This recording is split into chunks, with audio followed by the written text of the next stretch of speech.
What's up, everybody? I'm Tam, and today we're going to talk about complex PTSD stuff. And C-PTSD stands for Complex Post-Traumatic Stress Disorder.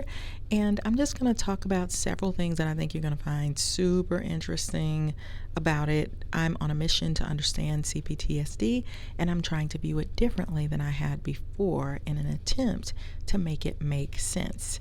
I like painting people so I can have a clear picture of who I'm looking at in everyday life. Some of the things I'm discussing in this video will be unique, and you probably won't find it anywhere else. So stay tuned. These are all my personal viewpoints as I race to understand C-PTSD better. So if you disagree with the points that I'm making, let me know. If you agree with the points I'm making, let me know. I'm trying to figure this out. I've read that C-PTSDs, people with that disorder, push others away. They're often described with an introverted lens. This is true-ish, not true-ish. I find that people with C-PTSD need people. They need people badly.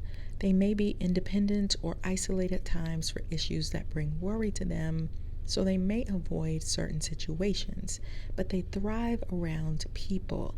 They get energy from interacting with others, and without outside stimulation, they can have increased memory issues, more anxiety because they already have an inner world that overworks them internally. Outside stimulation, for which they can explore ideas, laugh and joke, share with others, gets them out of their head and into meaningful aspects of life. Number 2, they like to be overstimulated. Although they may have periods for which they fuss or gripe when too much is coming at them, they can still keep going easier than many people could in those situations. They have very active minds, so when they have more than enough to do, they do better. They do not want to be left to their own thoughts all the time. When they have projects going on, people to teach, causes to rally for, they do so much better. Too much downtime isn't good for them. To some, they may appear to have an insatiable appetite for having lots to do, but it's how they channel their energy. The trauma they experienced impacted them internally, and thus they've learned to focus on external stimulation to keep them going. They can be superior in executing cutting-edge ideas and bring joy to others. They can be above board in the creative ventures and unique but fascinatingly smart in the way they see things. They do not like being bored, which can occur more easily than your average person. Number 3, they are highly innovative and know how to take things to the next level. They can be extremely smart people. They may come from families that are broken or families who weren't educated or for which there was never a push for greatness. And yet, these people can overcome that and be great. They excel without help. They are survivors. What do survivors do? They break through circumstances that say you shouldn't be this successful or this talented. They are uncanny in many ways that make them shine above everyone else. Where does skill set come from when no one is leading the way? They have a restless energy and a high IQ, and I think Jesus must take them under his wing because many C-PTSD's next level thinking is in a way that the average Joe never does. They can be geniuses, really.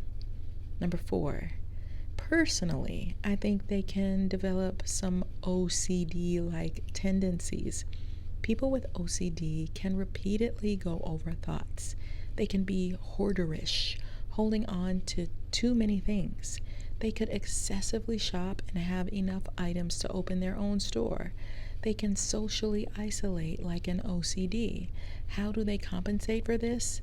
Some CPTSDs say it's difficult being within themselves at times. And their spouses will say they are extremely methodical in the way they live life in some areas. Some of them can create rigid ways of living, but be flexible in other ways. But this gives them a sense of safety and security. When things are exacting and mapped out, I think that can be a great way to cope. Build in safety nets. Some of them may check and recheck things. Did I lock the door? Did I let the garage down? Did I shut the window? Number 5.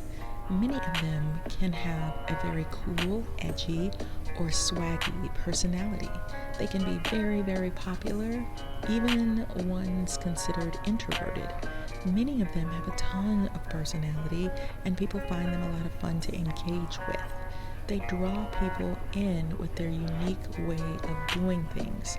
People can either want to push them away because they can also be tough, agitated, and become frustrated, moody at times. But they know a lot, they are well studied. They may know the latest fashion trends and can be very witty. They have an uncanny, intuitive ability to understand people and what makes them tick. If you were in difficult situations as a child or experienced neglect or abuse, wouldn't you be driven to understand people in deeper ways in order to survive? It would be imperative. Number 6, they can be super sensitive to criticism or perceived slights. They can split and see things in black and white. You are either amazing or terrible, and this can make it difficult to rationalize with them.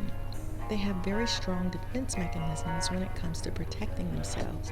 So even if they are being hurtful or combative to other people, no matter how much it is explained, there are times when their minds will not take it in or accept it. They can become very irrational in this area, and it can really impact friendships. They may yell at someone unnecessarily. Number 7, they pour into others in a way that others find difficult to emulate. They know how to elevate people's talents and skills and take them to higher heights.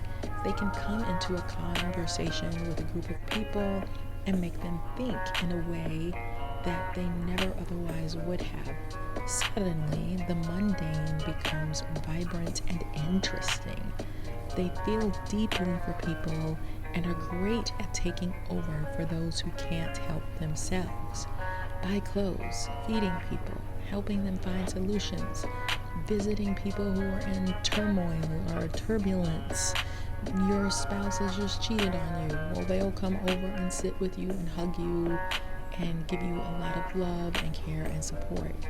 They care deeply for their fellow humans because they know what it feels like to suffer or go without something, whether it's tangible items or just love.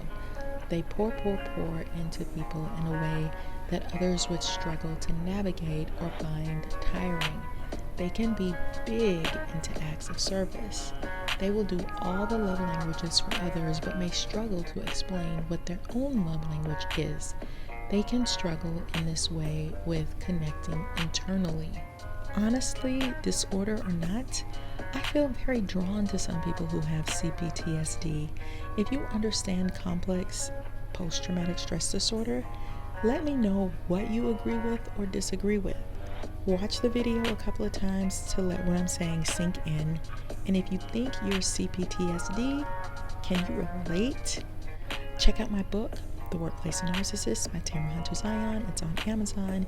And in the same way that I'm exploring C-PTSD, I did the same with narcissism, so I was able to uncover a lot of things that I don't hear people talking about. So check that out. Check out my book, Flip the Script on Love. It's on Amazon. I'll put the links in the description box. And I'll see you guys on the next video.